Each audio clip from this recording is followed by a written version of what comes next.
traditionally desktop-based software to the web. So before we dive into the topics, I would like to give a brief introduction to MathWorks. At MathWorks, we accelerate the pace of engineering and science using these products. So MATLAB, which is a programming language that can do mathematical computation and high-performance visualization. And Simulink, which is a block diagram environment for modeling and simulation, where engineers and scientists can design and simulate a system before moving to the hardware and deploy without writing code. A lot of the products that with intelligent systems that we're using every day are designed with MATLAB and Simulink, like the ones that's listed here. These two products are used by over 4 million users in more than 100,000 universities, businesses, and government organizations worldwide. Also by top 10 automotive and aerospace companies. MathWorks is a global company with over 4,000 staff members in 31 offices. MathWorks headquarters is in Natick, Massachusetts, and we're located through North America, Europe, Asia, and Australia. Our UX team has over 100 passionate UX professionals in the US, Europe, and India.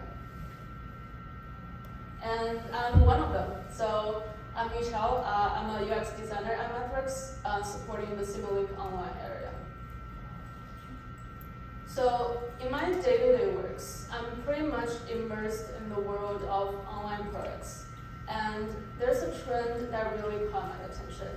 So over the past decade, there's a significant shift where many traditionally desktop-based complex software from all kinds of industries have fully made their move online. When I talk about complex software, I am referring to those robust applications created to help users accomplish very specific things.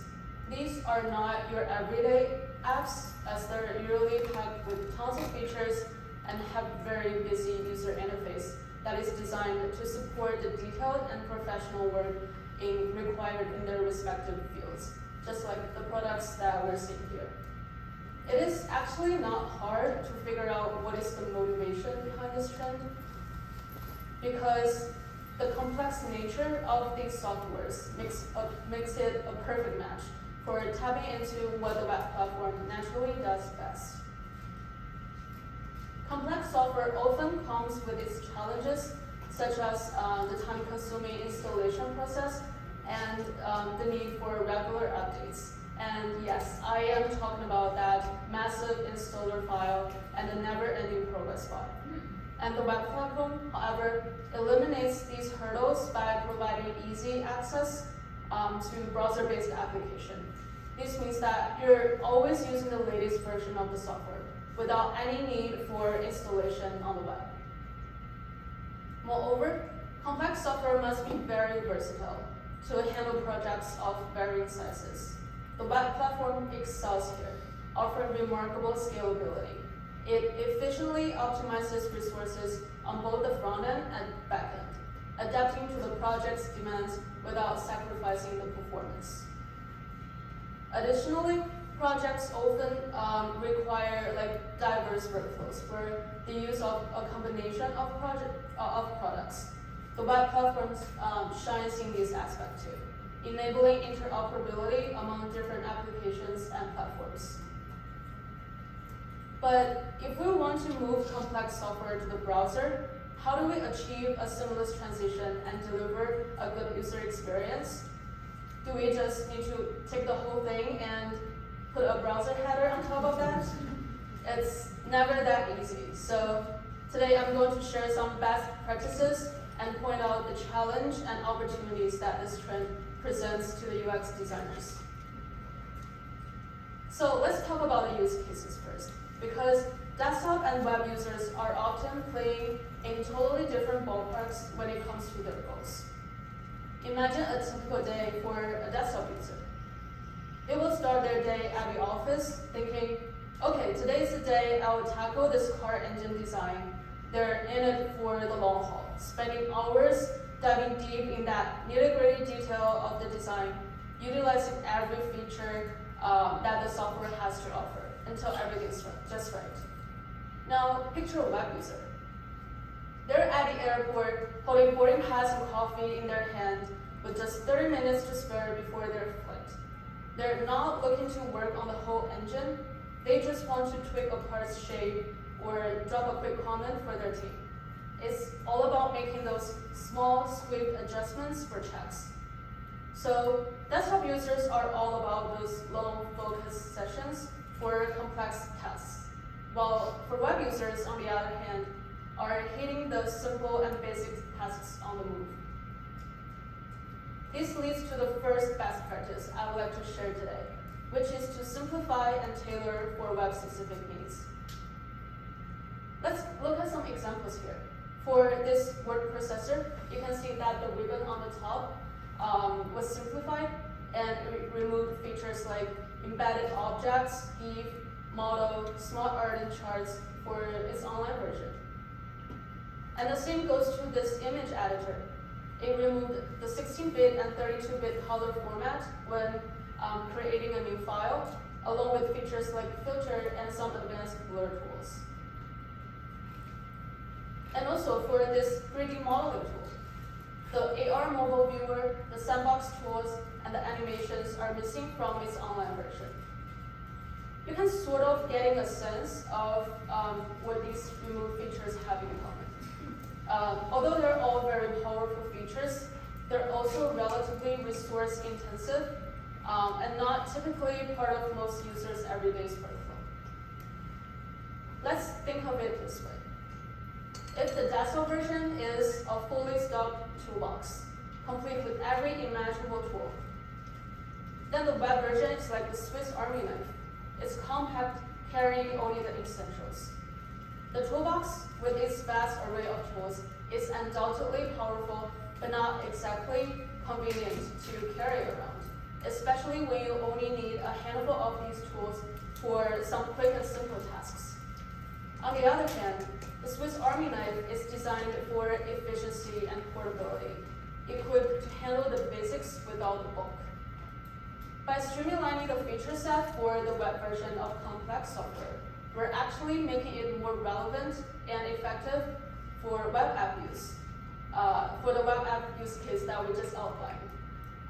Web users do not want to be overwhelmed by the complexity of the full toolbox when they are working on things on the go.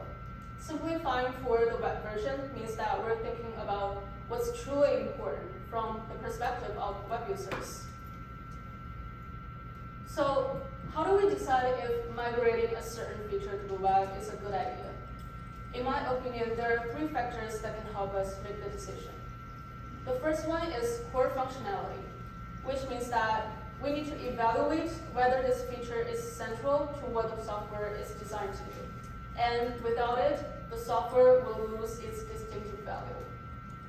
And the second one is user demand and feedback, which means that we need to consider the actual usage pattern, the requests, and the user feedback based on the data or the information that we collected from the UX research work.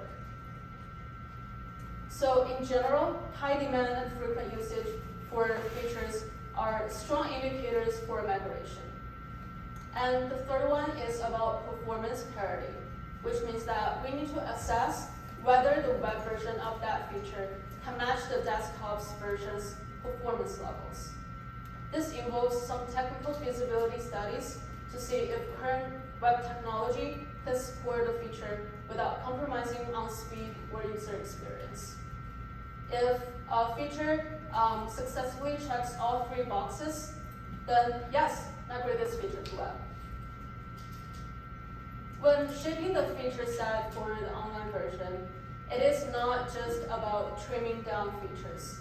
We need to put ourselves in the web user's shoes and think about what would make their life easier in that situation of being at the airport with just 30 minutes before your next flight while having to quickly accomplish a task. So this mindset shift allows us to elevate certain features that perhaps not that pivotal for desktop users, but can be incredibly useful for web users. For instance, there's an image editor that includes a quick actions feature. This feature allows users to perform edits like background removal or lighting adjustments with a single click. In the desktop version, accessing this quick actions feature requires clicking on a tiny magnifying glass icon from the top header, and then navigating through a Discover panel to search for those quick actions here. In the meantime, for the web version, quick actions is positioned as a prominent button in the sidebar. It's front and center, making it stand out much more to the web users. These adjustments directly respond to the web users' needs for features that highlight efficiency and convenience. Another thing we can do is to add new features unique to the web version, as long as it comes in handy for the web users.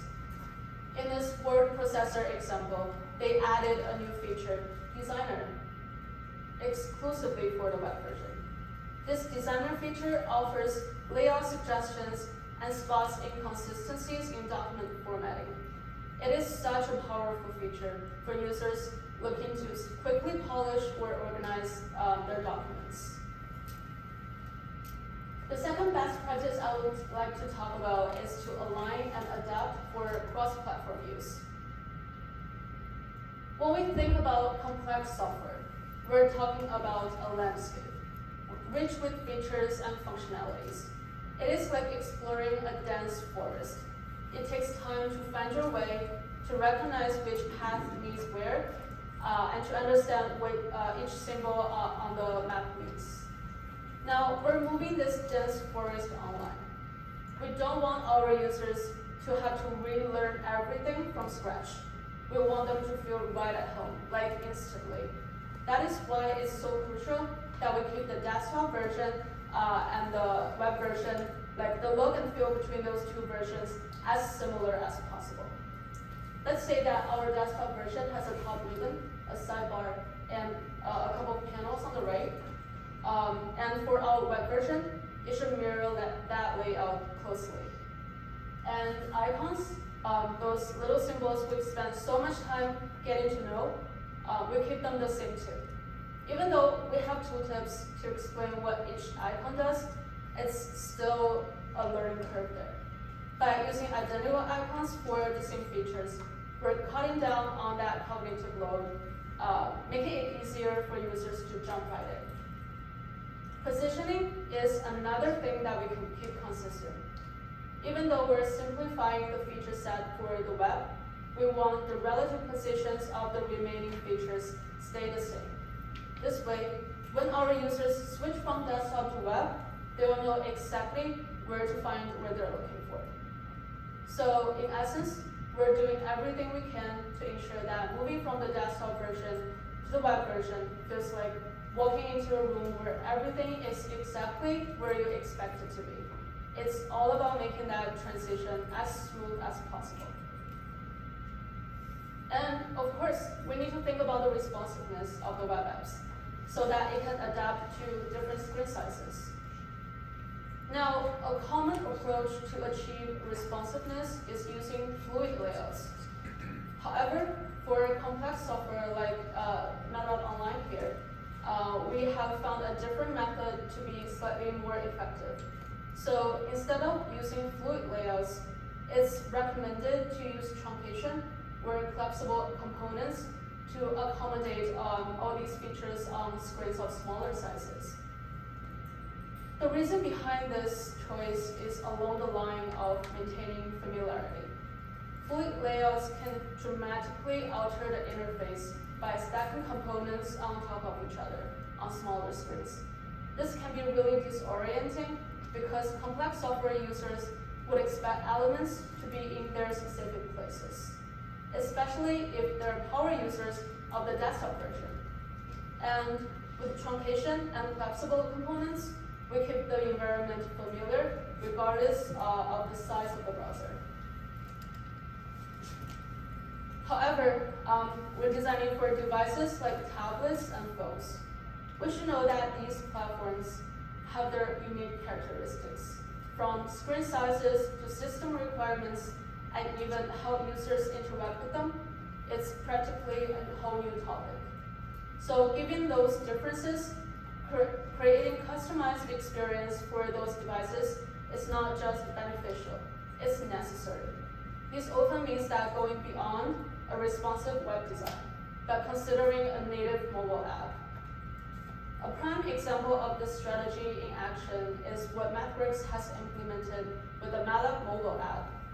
For the mobile version, we've taken a more focused approach by supporting the top use cases even more ruthlessly.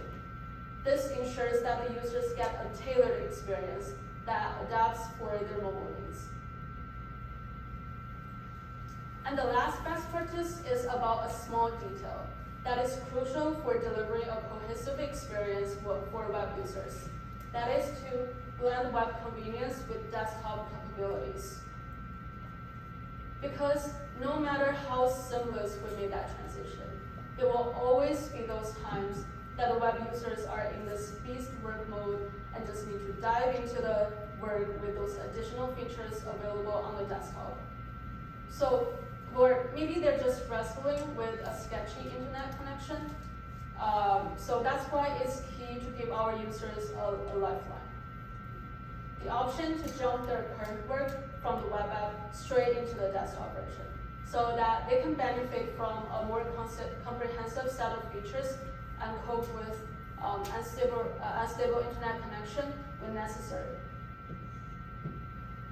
Now, let's look at a challenge that the process of migrating complex software online can present to the user experience. So one of the major limitations that the web platform has is that it does not provide easy multi-screen support. Let me use a metaphor to better explain this. Imagine you're using an image editor where you want to compare the before and after versions side by side. So you pop open an extra window to make this comparison easier. On the desktop version, it is like working with a jigsaw puzzle.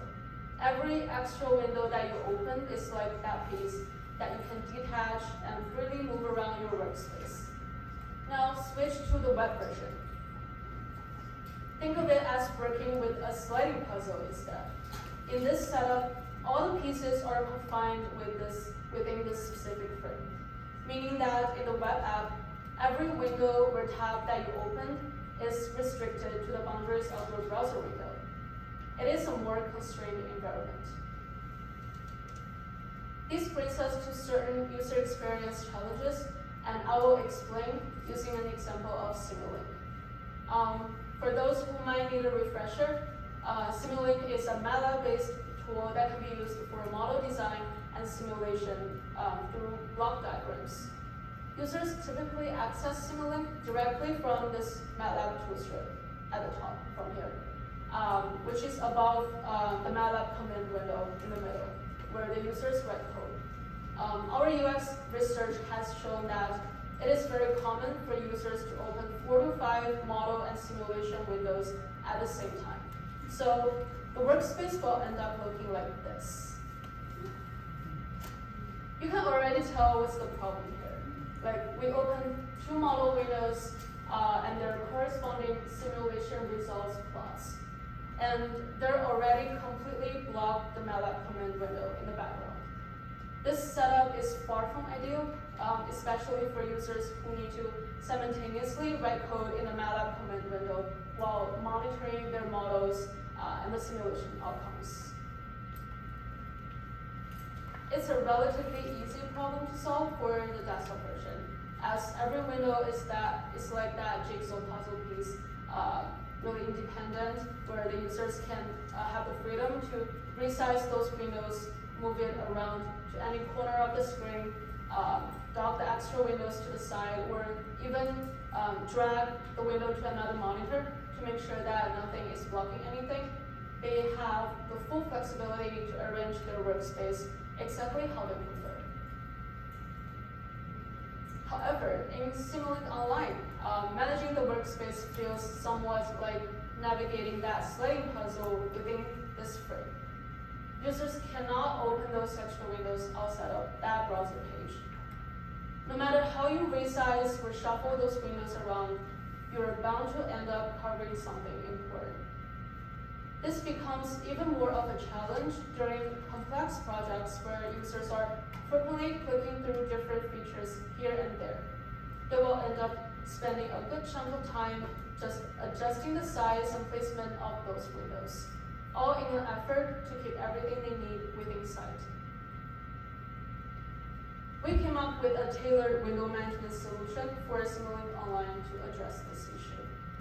Now, the moment that you click on the MATLAB command window that's sitting in the background, all those extra windows will shrink down to just floating header bars.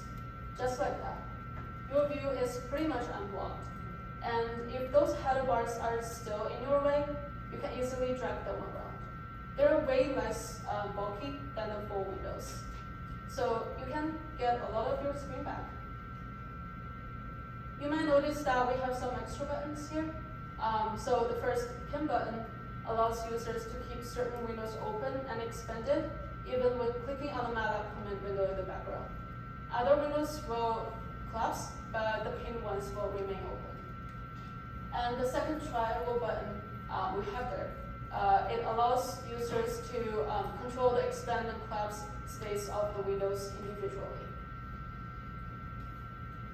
And for those particular users who find even the header bars a little annoying, we have introduced a mini toolbar on the side as well. It includes a button designed for a quick interface cleanup, allowing users to hide all windows or header bars with a single click. This window management feature greatly enhances the usability of Simulink Online to help tackle that single window limitation in the browser and allows users to juggle multiple windows in Simulink Online with ease. While it is true that the web platforms comes with their own set of limitations, they also open up a bunch of opportunities for us. A standout advantage is about their ability to integrate with cloud services that can significantly enhance the collaborative workflows. Web apps are like fish in water when it comes to the internet because they're built for it, which means that they're a natural fit for integrating with online cloud services. The web apps can fully embrace the advantage of cloud computing. We're talking about enhanced collaboration, data storage in the cloud, and the flexibility to access your work from anywhere on any device with an internet connection. Taking the MATLAB Online as an example, it's integrated with MathWorks Cloud, allowing users to share and collaborate through MATLAB Drive. It is also connected to external cloud platforms such as the AWS to get the extra compute and storage resources. This indicates that the web apps are not just about getting the job done. They're about expanding what's possible by connecting to the broader cloud ecosystem. Let's talk about how the cloud integration has changed the game for collaborating within complex software, using a really relatable example. So for those who have used complex software before, you're likely familiar with the challenge of managing and sharing large files. So traditionally, in a desktop app scenario, sharing those large files with teammates involve a very cumbersome process. You have to manually download the file, compress it, and send it as an attachment. This method is fraught with challenges, such as the time-consuming nature of downloading, compressing, and sending large files, not to mention the potential for version conflicts. But here's where cloud integration shines and simplifies everything. Take the MATLAB Online as an example. Since it's seamlessly integrated with MathWorks Cloud, sharing files from the MATLAB drive is a breeze.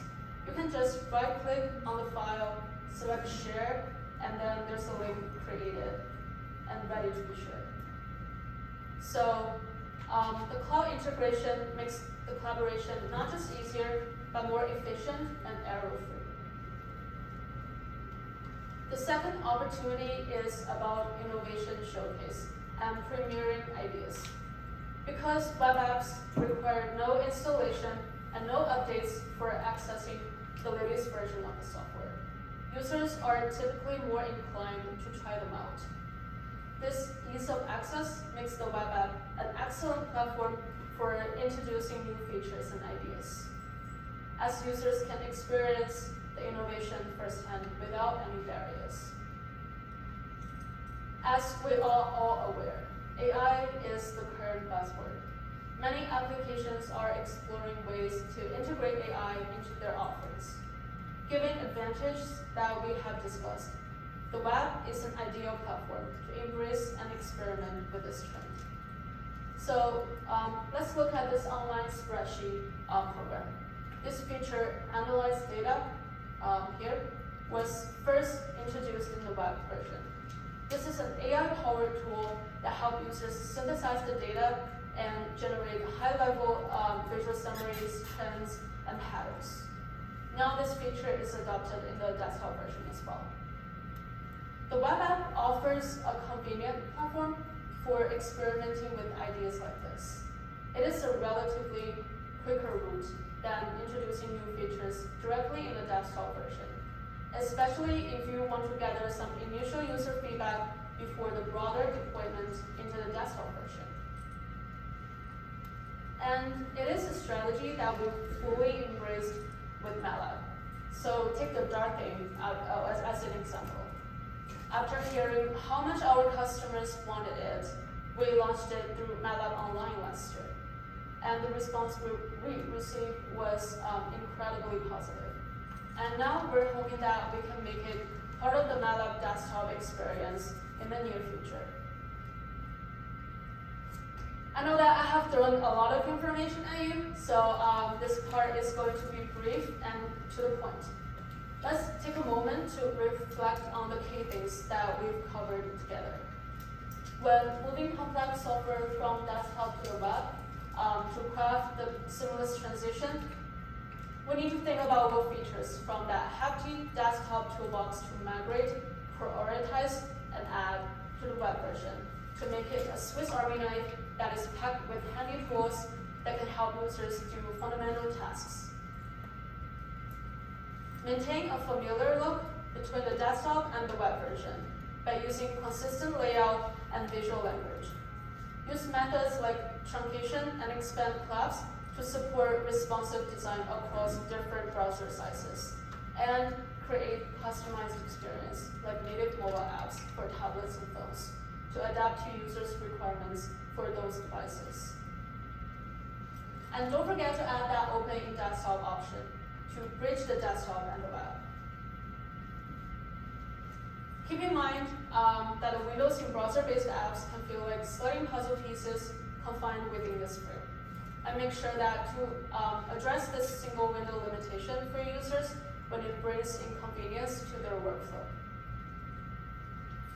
And always leverage the web platform's capability for integrating with cloud services to enhance the web app's performances and take the collaboration experience to the next level. And also use the web platform as the stage to premiere your innovative ideas. By adopting best practices, addressing that challenge, and unlocking the web platform's potential as the canvas for innovation, we can successfully move the complex software to the web while not only preserving the essence of the desktop version, but also introducing some delightful surprises to elevate the overall user experience. I hope that you find this session enjoyable and helpful. I would love to hear from you, so please don't hesitate to connect with me on LinkedIn or by email, whether you want to share feedback, ask questions, discuss design, or simply say hi. I'm all ears. And I would encourage you to explore the UX opportunities at MacWorks. It is an amazing place to work. I love every one of my coworkers, and I always tell people that Monday morning does not feel painful to me. So definitely check it out. All right, let's see if anyone has questions or feedback. I have a